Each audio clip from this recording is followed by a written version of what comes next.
नमस्कार। Mission health के सजीव फोनिंग कार्यक्रम में आप सबका स्वागत है। कार्यक्रम का हमारा आज का विषय है गर्भाशय का कैंसर, कारण व बचाव। और इस विषय पर जानकारी देने के लिए हमारे साथ हैं वीरांगना झलकारी बाई अस्पताल की मुख्य चिकित्सा अधीक्षक डॉक्टर सुधा वर्मा जी। डॉक्टर साहब, स्वागत है आपका कार्यक्रम में। धन्यवाद शिखा जी इस कार्यक्रम में। स्तन कैंसर के बाद जो कैंसर महिलाओं के स्वास्थ्य को सबसे ज़्यादा प्रभावित कर रहा है वो है गर्भाशय का कैंसर। और एक अनुमान के मुताबिक करीब 200 महिलाएं प्रतिदिन इस कैंसर की वजह से मौत की शिकार हो रही हैं। विकासशील देशों की ये गंभीर स्वास्थ्य समस्या है। तो आज हम इसी विषय पर डॉक्टर साहब से जानकारी लेंगे कि क्या कारण है, किस तरह का बचाव किया जाए गर्भाशय के कैंसर से बचने के लिए। तो आपके भी अगर कोई सवाल है, कोई प्रश्न है, कोई समस्या है, कुछ जिज्ञासा है तो आप हमें फ़ोन कर सकते हैं। फ़ोन करने के लिए नोट कर लीजिए आप हमारा फ़ोन नंबर है 0522 220 5756, 0522 2288698, 0522 407 6802। और आपसे अनुरोध है कि जब भी आप फ़ोन करें अपने टीवी सेट का वॉल्यूम कम रखें ताकि आपकी आवाज़ हम तक अच्छे से पहुंच सके। डॉक्टर साहब, क्योंकि हमारा फ़ोनिंग कार्यक्रम है, अभी फ़ोन कॉल्स आनी शुरू हो जाएंगी। उससे पहले ये बताइए कि गर्भाशय का कैंसर क्या है, सरल शब्दों में इसको हम कैसे समझ सकते हैं। धन्यवाद शिखा जी। ये समस्या जो आपने बताई है बहुत एक गंभीर समस्या है महिलाओं में। ब्रेस्ट कैंसर के बाद इसका इंसिडेंस बहुत ज़्यादा है। गर्भाशय का कैंसर ये महिलाओं में उनके रिप्रोडक्टिव ऑर्गन्स जो जननांग होते हैं उनके मुख्यतः ये कैंसर उनमें सबसे कॉमन पाया जाता है। जननांग मेनली यूट्रस जिसको गर्भाशय, यूट्रस के मुंह जिसको हम सर्विक्स कहते हैं, और साथ में 2 अंडाशय जिन्हें हम ओवरी का कैंसर कहते हैं। तो ये सर्विक्स का कैंसर सबसे अधिक महिलाओं में पाया जाता है। तो सर्विक्स यूट्रस और वेजाइना के बीच के पोर्शन को सर्विक्स कहते हैं। उसमें जब कैंसर सेल्स बनने लग जाती हैं ऐसी स्थिति को हम सर्वाइकल कैंसर कहते हैं। जी डॉक्टर साहब, लखनऊ से रोली का फ़ोन है हमारे लिए। हेलो जी, स्वागत है आपका मिशन हेल्थ में। जी नमस्कार। जी डॉक्टर साहब से मेरा सवाल ये है कि जो गर्भाशय का कैंसर होता है उसके लक्षण क्या हैं? एक आम आदमी को कैसे पता चलेगा कि शुरुआत हो रही है? जी आपका सवाल ये बहुत अहम है। गर्भाशय के कैंसर में जनरली हम लोग केवल पहले असेस कर सकते हैं जब पेशेंट हमको कंप्लेंट करता है बीच बीच में पीरियड के बीच में ब्लीडिंग, पीरियड के टाइम पर अधिक ब्लीडिंग, पेट में दर्द, बैक एक और किसी वेजाइनल डिस्चार्ज जो कि डर्टी और फाउल स्मेलिंग वेजाइनल डिस्चार्ज होता है। उस टाइम पर हमको संभावना इस चीज़ के लिए भी हमको जांच के लिए देखना पड़ता है कि कहीं इसमें कैंसर की कोई संभावना तो नहीं है। तो लक्षण प्रमुख इसके यही हैं। इंटरमेंस्ट्रुअल ब्लीडिंग होती है, पीरियड के दौरान बीच बीच में ब्लीडिंग होती है, ब्लीडिंग संभोग के बाद ब्लीडिंग होती है, ऑफ एंड ऑन हो सकती है बीच बीच में, और लोअर एब्डोमेन में नीचे पेड़ू में दर्द महसूस हो सकता है। डॉक्टर साहब, क्या वजह है कि ये गर्भाशय का कैंसर जो है ये अपने देश में कुछ ज़्यादा ही महिलाओं को प्रभावित कर रहा है? देखिए, इस गर्भाशय का कैंसर के मुख्य कारण हैं एक प्रकार का इन्फेक्शन होता है human papilloma virus, HPV virus, HPV infection. ये एक वायरल इन्फेक्शन होता है जो कि इसके एचपीवी वायरस के बहुत सारे स्ट्रेन्स होते हैं। सभी स्ट्रेन्स इसके कैंसर नहीं कॉज करते हैं, लेकिन लगभग 100 प्रकार के एचपीवी वायरस पाया जाता है और ये जनरली सेक्सुअल कांटेक्ट की वजह से होता है और जिनमें इनकी अधिकता अधिक होती है। मल्टीपल सेक्स पार्टनर्स होते हैं, अर्ली सेक्सुअल कांटेक्ट की हिस्ट्री होती है, उनमें ये प्रायः देखने को मिलता है। और स्मोकिंग ये भी एक कारण है। एचआईवी इन्फेक्शन, कभी कभी बॉडी में, शरीर में महिलाओं के किन्हीं अन्य कारणों से प्रतिरोधक क्षमता, रोग प्रतिरोधक क्षमता अगर कम हो जाती है उनमें हमको प्रायः ये मिलता है।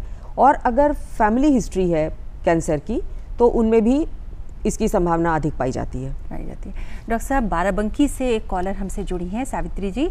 Hello hello. हाँ जी, मैं ये जानना चाहती हूँ कि क्या ये जो कैंसर जिसके बारे में आप बात कर रहे हैं उसमें साफ वॉशरूम में न जाने का, जैसे कि कामकाजी महिलाएं शहरी जो होती हैं उनको कई बार साफ वॉशरूम में जाने का ऑप्शन नहीं रहता है, या गांव की महिलाओं को भी कई बार जो महिलाएं वो बाहर शौच करने जाती हैं तो जो साफ सफाई वहां नहीं होती है, क्या उसका कोई रोल है इसमें? उसकी वजह से कोई ऐसा ये कैंसर होने की चांसेस हैं क्या?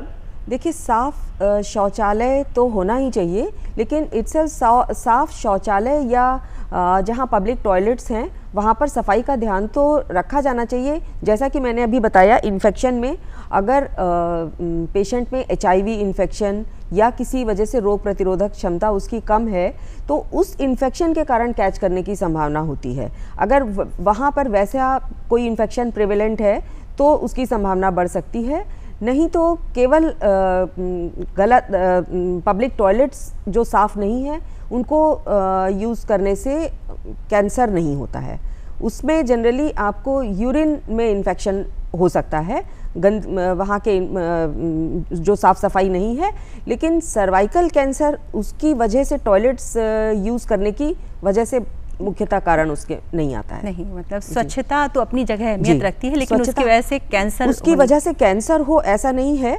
हाँ, मैंने जो एक बताया कि जहाँ पर उसकी बॉडी की इम्यूनिटी कम है और हो सकता है कि कोई HIV का इन्फेक्शन है तो वहाँ पर रोग प्रतिरोधक क्षमता कम हो जाती है। अगर ऐसा कुछ है तो वहाँ पर एक एक्स्ट्रा प्रिकॉशन लेना चाहिए, लेकिन इटसेल्फ पब्लिक टॉयलेट्स को यूज़ करना वो एक रीज़न में नहीं आता है। उम्मीद करते हैं सावित्री जी आपको आपके प्रश्न का उत्तर मिल गया होगा और फ़ोन करने के लिए धन्यवाद। डॉक्टर साहब, मेरठ से एक कॉलर हमारे साथ जुड़ी हैं। हेलो हेलो हेलो जी नमस्कार, आप अपना नाम बताएं। हाँ, मैं जयदेवी बोल रही हूँ। जी मेरा डॉक्टर साहब से ये सवाल है कि अगर कैंसर हो जाता है तो क्या सरकारी अस्पतालों में इलाज फ्री में होता है? जी, ये कैंसर के ट्रीटमेंट के लिए जनरली टर्शियरी केयर हॉस्पिटल्स में सुविधा उपलब्ध है। मेडिकल कॉलेजेस वगैरह में इसके लिए जांच और इलाज उपलब्ध है। जांच जो पहले से कैंसर ना हो उसके प्रिवेंशन के लिए प्राइमरी हेल्थ सेंटर्स पर और डिस्ट्रिक्ट हॉस्पिटल के लेवल पर उसकी जांच की सुविधा उपलब्ध है, लेकिन इसका इलाज उच्च संस्थानों में ही प्राय अभी तक उसकी व्यवस्था उच्च संस्थानों में ही है। डॉक्टर साहब, ये जानना चाह रही हैं कि या प्राइवेट मतलब जो उच्च संस्थान हैं वहाँ पे क्या निःशुल्क चिकित्सा होती है इसकी? उच्च संस्थानों में जैसे मेडिकल कॉलेज वगैरह है वहाँ पर जो उसके नॉमिनल चार्जेस हैं वो पड़ते हैं, निःशुल्क तो वहाँ पर नहीं है। मतलब पूरी तरह से निःशुल्क, पूरी तरीके से निःशुल्क ट्रीटमेंट इसका नहीं है। वहाँ पर इसके लिए सरकार ने ये सुविधा दे रखी है कि अगर कुछ कैटेगरीज को ट्रीटमेंट फ्री कर रखा है, वो कैटेगरीज के अंदर अगर BPL श्रेणी के अंदर अगर पेशेंट आता है तो उसके पास उससे रिलेटेड उससे प्रपत्र लिए जाते हैं, सर्टिफिकेट्स लिए जाते हैं, वो अगर अवेलेबल है तो उसके लिए असाध्य रोग योजना के अंतर्गत सरकार उनका फ्री ट्रीटमेंट देती है। अच्छा, जो निम्न आय वर्ग के लोग हैं, निम्न आय वर्ग के लोग और वो असाध्य रोगों की श्रेणी में आ जाता है, लेकिन उसके लिए वो कैटेगरी होनी चाहिए BPL बिलो पॉवर्टी लाइन के लिए। मिशन हेल्थ में फिलहाल वक्त हो गया है एक ब्रेक का, मिलते हैं ब्रेक के बाद। ब्रेक के बाद स्वागत करते हैं एक बार फिर से आपका कार्यक्रम मिशन हेल्थ में, और आज का हमारा विषय है गर्भाशय का कैंसर, कारण और बचाव। और इस विषय पर जानकारी देने के लिए हमारे साथ हैं वीरांगना झलकारी बाई अस्पताल की मुख्य चिकित्सा अधीक्षक डॉक्टर सुधा वर्मा जी। डॉक्टर साहब, मध्य प्रदेश मंदसौर से अंजलि जी का फ़ोन है, उनका हम फ़ोन लेते हैं। हेलो। हाँ, हेलो मैडम जी, स्वागत है मिशन हेल्थ में। जी, प्रश्न पूछिए आप अपना। मैडम, वो बोला ना मैंने आपको, वही तो मेरे बच्चेदानी के मुंह खराब हो रहा है और सफेद पानी ज्यादा जा रहा है, तो गोली दवाई से ठीक हो जाएगा या फिर ऑपरेशन कराएंगे हम? डॉक्टर साहब, इनको सफ़ेद पानी की समस्या है तो वो पूछ रही हैं कि इसका इलाज कैसे, ऑपरेशन कराया जाए, क्या कराया जाए? आपकी उम्र क्या है अंजलि जी? अंजलि जी, आप अपनी उम्र बताएंगी? 32 साल। 32 साल। 32। देखिए, अगर 25 साल अगर वेजाइनल डिस्चार्ज की प्रॉब्लम है तो इसके लिए आप अपने जो भी निकटतम हॉस्पिटल है वहाँ जाकर के अपना चेकअप कराइए। वहाँ चेकअप कराने पे आपको पता लगेगा कि वेजाइनल डिस्चार्ज अगर है और उसमें कोई आपको और इचिंग, स्मेल ये कुछ नहीं है, तो उसके लिए डॉक्टर्स आपको चेकअप करके और प्रॉपर दवाइयाँ देंगी, लेकिन चेकअप आपको इसके लिए ज़रूर कराना चाहिए। अंजलि जी, आप चेकअप ज़रूर कराइए और उम्मीद करते हैं आपको फ़ायदा भी होगा। डॉक्टर साहब, जैसे हम लोग लक्षणों की बात कर रहे थे, तो एक बार हम चाहेंगे कि हमारे दर्शकों को आप विस्तार से बताइए कि कारण और लक्षण किन किन चीज़ों पे ख़ास तौर से गौर करना चाहिए। देखिए, कारण तो अभी जैसे एक आपके कॉलर ने बताया, उनको मैंने बताया था, तो कारण इसका एक तो फैमिली हिस्ट्री अगर परिवार में है तो एक उसको उसमें कॉमन हो सकता है जिसमें फैमिली हिस्ट्री पॉजिटिव हो आपके सर्वाइकल कैंसर की। और एक फैमिली हिस्ट्री से मतलब अगर माँ को है, माँ को तो माँ को है, सिस्टर को है, मौसी को है, मतलब उनके मैटरनल साइड में जिन भी महिलाओं को अगर है उनमें चांसेस हो सकते हैं, उसके प्रिवेलेंस उसकी ज़्यादा होती है। दूसरा है एक आपका human papilloma virus infection, HPV infection जिसको बोलते हैं, एक वायरल इन्फेक्शन है। इसके बहुत सारे स्ट्रेन्स होते हैं, लगभग 100 प्रकार के। हर स्ट्रेन इसका सर्वाइकल कैंसर नहीं कॉज करता है, लेकिन कुछ 4 या 5 स्ट्रेन्स हैं जिनको जो कि बॉडी में किसी भी जगह की म्यूकस मेम्ब्रेन पर अगर वहाँ इन्फेक्शन होता है, वहाँ पर एक कुछ वॉटी ग्रोथ्स टाइप की प्रेजेंट होती हैं और उनमें इस चीज़ का चांस अधिक होता है। तो जिनमें और ये HPV इन्फेक्शन आपके सेक्सुअल कांटेक्ट की वजह से होता है। तो जब से भी सेक्सुअली एक्टिव है लेडी, उसमें ये इन्फेक्शन अधिकता से पाया जाता है। मल्टीपल सेक्सुअल पार्टनर्स अगर हैं, वहाँ पर आपको ये इन्फेक्शन सामान्यतः पाया जाता है। और अगर जल्दी उसकी मैरिज हो गई है और उसकी अर्ली सेक्सुअल लाइफ शुरू हो गई है, उनमें ये HPV इन्फेक्शन काफ़ी कॉमन तरीके से पाया जाता है। डॉक्टर साहब, बहराइच से एक फ़ोन हम ले लेते हैं। शिखा पांडे जी का है, रेखा पांडे जी का। हेलो रेखा जी, स्वागत है आपका मिशन हेल्थ में। आप अपना प्रश्न पूछिए। हम रेखा पांडे बोल रहे हैं बहराइच से। जी रेखा जी, प्रश्न ये है, जो औरतें बांझ स्तन का शिकार होती हैं, उनके भी बच्चेदानी में कैंसर होने की संभावना है क्या? डॉक्टर साहब, इनका क्वेश्चन है कि जो महिलाएं बांझ हैं या जिनके बच्चे नहीं हो पा रहे हैं, तो क्या उनको भी गर्भाशय का कैंसर हो सकता है? देखिए, उनमें संभावना काफ़ी कम है, लेकिन हो सकता है। परंतु अगर आप अपना रिपीट जो उसके चेकअप्स की के जो उसकी तरीके बताए गए हैं, अगर आप उसको फॉलो करते रहेंगे तो इसकी संभावना नहीं के बराबर रहेगी। मतलब सावधानी पहले से ही रखनी बहुत ज़रूरी है। रेखा जी, प्रश्न पूछने के लिए आपका बहुत बहुत धन्यवाद। डॉक्टर साहब, ये बताइए कि प्रारंभिक जांच में क्या किस चीज़ की जांच की जाती है? प्रारंभिक जांच वही जैसे कि आपको सिम्टम्स बताए, जिन भी लेडीज़ में ब्लीडिंग के टाइम पर, पीरियड्स के टाइम पर ब्लीडिंग हैवी हो रही है, एक बार पीरियड ख़त्म होने के बाद नेक्स्ट पीरियड स्टार्ट होने से पहले इंटरमेंस्ट्रुअल ब्लीडिंग हो रही है, वो ये इसके प्रारंभिक लक्षण हैं। ऐसे में आपको अपने जो डॉक्टर्स हैं उनको जाकर के चेकअप ज़रूर कराना चाहिए। और सभी सरकारी हॉस्पिटल्स में ये चेकअप निःशुल्क उपलब्ध है। वहाँ पर पैप स्मीयर की जांच करी जाती है और कॉल्पोस्कोपी की जांच की जाती है। पैप स्मीयर और कॉल्पोस्कोपी से इसमें अगर टेस्ट में कोई जांच में चीज़ें पॉजिटिव आती हैं तो वहाँ पर उसका निवारण संभव है। डॉक्टर साहब, किस उम्र में ये जांच शुरू करा देनी चाहिए और कब कब करानी चाहिए? जनरली आपका जब भी पेशेंट हमारा हम इस रिप्रोडक्टिव एज ग्रुप में पेशेंट, अगर जैसे मैंने अभी आपको लक्षण बताए, अगर वो लक्षण है तब तो ज़रूर कराने हैं। लेकिन प्रिवेंशन के तौर पे लगभग 21 साल से 65 साल की महिलाओं में हर 3 साल पे पैप स्मीयर की जांच ज़रूर कराते रहना चाहिए। 3 साल के अंतर 3 साल के अंतर पर। और अगर आपकी लास्ट 3 रिपोर्ट्स नेगेटिव आई हैं, तब फिर 65 ईयर्स के बाद बहुत ज़्यादा आवश्यकता नहीं रह जाती है कराने की। डॉक्टर साहब, बाराबंकी से हमारे कॉलर जुड़े हैं। हेलो हेलो, हाँ जी, स्वागत है आपका मिशन हेल्थ में। आप अपना नाम बोलें। हाँ नमस्ते मैडम, मेरा नाम है नंद सिंह मिश्रा, मैं बाराबंकी गाँव मेरा रसोली। जी, मैं जानना चाहता हूँ, जो बच्चेदानी के कैंसर होते हैं, तो इसमें जो उनके पति होते हैं, पुरुष होते हैं, तो इसको वो पहले से कौन सी सावधानी बरतें जिससे जो है ये कैंसर होने ही ना पाए?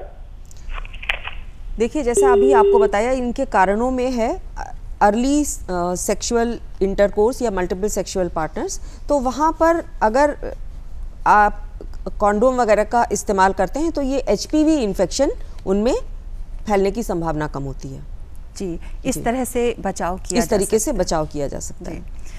फिलहाल वक्त हो गया है कार्यक्रम में एक ब्रेक का, मिलते हैं ब्रेक के बाद। मिशन हेल्थ में एक बार फिर से स्वागत है आपका, और आज हम बात कर रहे हैं गर्भाशय के कैंसर के बारे में और जानकारी दे रही हैं डॉक्टर सुधा वर्मा जी। डॉक्टर साहब, एक कॉलर हमसे जुड़े हैं उन्नाव से, प्रहलाद जी। ये अपनी भाभी के बारे में कोई क्वेश्चन पूछना चाहते हैं। हेलो मैम जी, नमस्कार। जी नमस्कार, आप अपना प्रश्न पूछिए।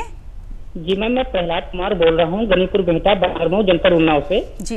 और मेरा प्रश्न है कि मेरी भाभी जी हैं तो उन्हें जो है लगभग 1-2 साल से समस्या है, सफेद पानी आता है और काफी इलाज भी करवाए हैं, मतलब कुछ फायदा नहीं हो रहा है।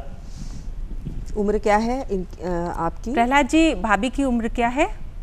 जी, उनकी उम्र मैम जी 26 साल की लगभग है। 26 साल। ये अभी इसके पहले भी इसी प्रोग्राम में आपको बताया है, वो अपने निकटतम जो हॉस्पिटल है वहाँ पर जाकर के चेकअप कराएं, डॉक्टर्स देख करके उसके अकॉर्डिंग आपको ट्रीटमेंट देंगी। डॉक्टर साहब, एक ऐसी समस्या दिखाई पड़ रही कि कम उम्र की युवतियों में ये दिक्कतें आ रही हैं, इस तरह के प्रश्न बार बार किए जा रहे हैं, तो इसके लिए क्या और सावधानी रखनी चाहिए? इसके लिए जो ये जनरली वेजाइनल डिस्चार्ज की प्रॉब्लम्स लेकर के आती हैं लेडीज़, थोड़ी कम उम्र में भी और अधिक उम्र में भी, तो कम उम्र में अगर वो उनका एक आधी डिलीवरीज हो चुकी हैं और आफ्टर मैरिज अगर उनको ये प्रॉब्लम हो रही है, तो सबसे पहले एक मोस्ट कॉमनली होता है कि इन्फेक्शन और पर्सनल हाइजीन पर ध्यान न देना, वहाँ वो इसका एक बहुत इम्पॉर्टेंट कारण है। तो एक तो उसके लिए ध्यान रखना है, लोकल हाइजीन मेंटेन करनी है और डॉक्टर से उनको चेकअप कराना है। बीच में जैसा बताया मैंने कि इसमें आपको 21 साल से लेके 65 साल की उम्र में आपको ये जांच पैप स्मीयर की अवश्य करा लेनी चाहिए। अगर वहाँ पैप स्मीयर में नेगेटिव आ रही है तो कोई बहुत आपको परेशान होने की ज़रूरत नहीं है। डॉक्टर साहब, इस पे हम फिर से आएंगे। बहुत दूर से हमारी एक कॉलर फ़ोन कर रही हैं, रीतू जी हैं, गुजरात से ये हमें फ़ोन कर रही हैं। हेलो हेलो हेलो रीतू जी, हाँ स्वागत है आपका मिशन हेल्थ में, आप अपना प्रश्न पूछिए। जी, मेरा शादी के 10 साल हो गए, अभी तक बच्चे नहीं हुए, तो मैं जानना चाहती हूँ कि लेट हुआ है तो कहीं कैंसर की संभावना तो नहीं है? और पीरियड्स में मेरा टाइम से नहीं आता है, 2 महीने 3 महीने और ऐसे ही आता है, और जब आता है तो ज्यादा तक आता है।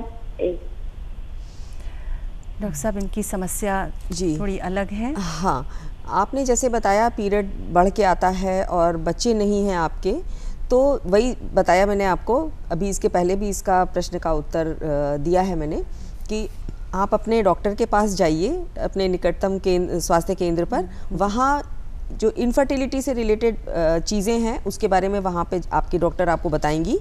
पीरियड बढ़ करके आना हार्मोनल प्रॉब्लम्स की वजह से हो सकती है, और कैंसर होना है या नहीं है ये भी आप रिपीटेड वहाँ पर जब चेकअप कराएंगे तो आपको उसके कारण बता दिए हैं, उन कारणों को तो बस अवॉइड करना है और इससे बचाव हो सकता है उससे। रीतू जी, उम्मीद करते हैं आपको आपके प्रश्न का उत्तर मिल गया होगा। डॉक्टर साहब, किसी को अगर गर्भाशय का कैंसर हो जाता है तो उसका इलाज किस तरह से किया जाता है? देखिए, अगर जो हम लोगों ने टेस्ट बताए हैं, पैप स्मीयर और कोल्पोस्कोपी की टेस्ट, पैप स्मीयर की जांच में अगर कोई एबनॉर्मल फाइंडिंग आ रही है जिसमें जो ये इस चीज़ की ओर इशारा कर रही है कि इसमें कैंसर की संभावना है, उसको हम कोल्पोस्कोपी से टेस्ट करते हैं। उसके बाद बायोप्सी टेस्ट द्वारा उसको प्रूफ लेकर के आते हैं कि इसको कैंसर है और कैंसर किस स्टेज का है। ट्रीटमेंट में कैंसर की स्टेजिंग करनी बहुत ज़रूरी है और ट्रीटमेंट इसका उसी स्टेज के आधार पर निर्भर करता है। दवाइयों द्वारा, मेडिकल ट्रीटमेंट, सर्जरी द्वारा, रेडिएशन द्वारा, और या कंबाइंड तरीके से कि पहले ऑपरेशन कर दिया और ऑपरेशन के बाद हमको उसका रेडिएशन ट्रीटमेंट देना होता है। तो वो उसकी स्टेज के आधार पर निर्भर करता है, स्टेज के आधार पर निर्भर करता है, और स्टेजिंग बायोप्सी के आधार पर निर्भर करती है। जी डॉक्टर साहब, अगर किसी महिला का पूर्ण तरह से इलाज हो गया, जी कैंसर ख़त्म हो गया, तो क्या वो सामान्य जीवन जी सकती है? बहुत अच्छा सवाल है ये एक कैंसर एक नाम ही ऐसा है जिसको सुन के लोग दहशत में आ जाते हैं, लेकिन अगर उसका समय रहते इलाज कर लिया गया है तो 5 इयर्स सर्वाइवल रेट है उसका। स्टेज 1 में ही अगर ले लिया तो 80 to 85% में सर्वाइवल रेट है 5 इयर्स, और उसके बाद भी महिला सामान्य जीवन व्यतीत कर सकती है। वहाँ पर हम लोगों को केवल एक इस चीज़ के ध्यान करना होता है, फैमिली सपोर्ट, काउंसलिंग, और उनको ऐसा हमको वातावरण देना चाहिए जहाँ पर वो अपनी इन बीमारियों के बारे में ज़्यादा ना सोचें, और ये बताया जा सके उनको कि भाई आपका ट्रीटमेंट हो चुका है, अब आप बिल्कुल नॉर्मल हैं। और उसमें उनको रिपीटेड फॉलोअप्स करने पड़ते हैं।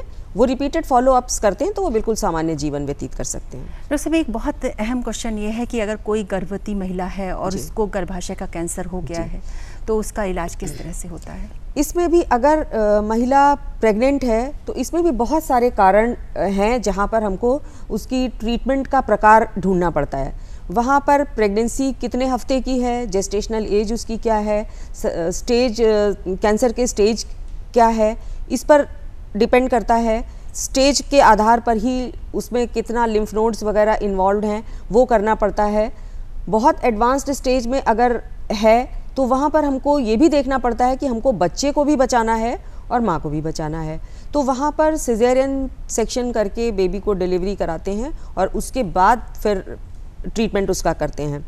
इनफैक्ट प्रेगनेंसी के दौरान कोई भी ट्रीटमेंट सर्जिकल या मेडिकल ट्रीटमेंट उसमें नहीं दिया जाता है। जी, किसी तरह की कोई दवाइयाँ नहीं दी जाती कोई, क्योंकि वो फिर बच्चा भी है साथ में, तो बच्चे के ऊपर हार्मफुल इफेक्ट्स होते हैं मेडिसिन के। जी डॉक्टर साहब, अंत में मैं चाहूँगी कि हमारे दर्शकों को इस संबंध में आप कोई अपनी सलाह दे दीजिए। सलाह देखिए ये है कि अगर आपको रिपीटेड सबसे ज़्यादा ये है कि जो कारण है पहले तो उन्हीं के ऊपर ध्यान दे लें और रिपीटेड चेकअप्स ज़रूर करवाएं। महिलाओं में 21 साल से 65 साल की उम्र में पैप स्मीयर की जांच ज़रूर कराएं, जो बहुत मामूली जांच है, बहुत ही आसानी से होने वाली है और बहुत ही सस्ती है और सभी स्वास्थ्य केंद्रों पर ये निःशुल्क उपलब्ध है।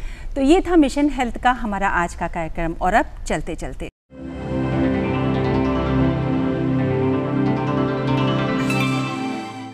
चलते चलते में दर्शकों हम आपसे एक प्रश्न पूछते हैं। उस प्रश्न का सही उत्तर भेजने वाले दर्शकों में से किसी एक दर्शक के पत्र का चयन हम लकी ड्रॉ के द्वारा करते हैं और फिर उन्हें आमंत्रित करेंगे अपने यहाँ इसी कार्यक्रम में। तो नोट कर लीजिए हमारा आज का प्रश्न। हमारा प्रश्न है, गर्भाशय के कैंसर की प्रारंभिक जांच कितनी उम्र से करवानी शुरू कर देनी चाहिए?